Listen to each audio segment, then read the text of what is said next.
وعلیکم السلام ورحمۃ اللہ وبرکاتہ۔ جی میں نے جواب دیا تھا کہ خطیب آئے گا تو وہ بھی کم از کم 2 رکعت پڑھ کے تو پھر جمعہ پڑھانے کے لیے بیٹھے گا۔ جی بالکل میں نے کہا تھا۔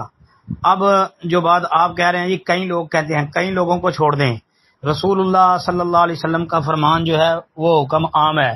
آپ علیہ الصلوۃ والسلام نے فرمایا اذا جاء احدکم المسجد فلیرکع رکعتین قبل ان یجلس، کہ جب تم میں سے کوئی بھی مسجد میں آئے تو بیٹھنے سے پہلے 2 رکعت نماز پڑھے۔ ایک بات، اور یہ یاد رکھے کہ رسول اللہ صلی اللہ علیہ وسلم مسجد میں خطبہ دے رہے تھے، اور دوران خطبہ ایک بندہ مسجد کے اندر آیا اور آ کے خطبے کے دوران بیٹھ گیا۔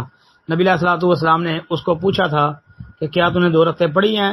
اس نے کہا نہیں۔ کہا کھڑا ہو جا اور 2 رکعت نماز پڑھ۔ اس کو کھڑا کیا اور 2 رکعت پڑھنے کا حکم دیا۔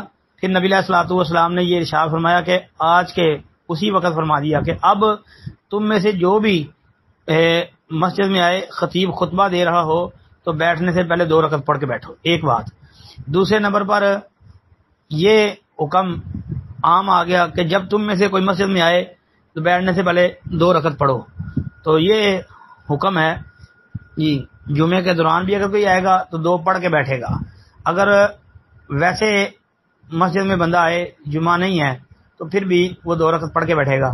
تو اب خطیب صاحب مسجد میں آئے ہیں، یہ آپ کو پتہ ہے مسجد میں آئے ہیں، تو پھر ان کو بھی نبی علیہ السلام کا حکم ماننا پڑے گا۔ بس اتنی سی بات یاد رکھیں۔ السلام علیکم ورحمۃ اللہ۔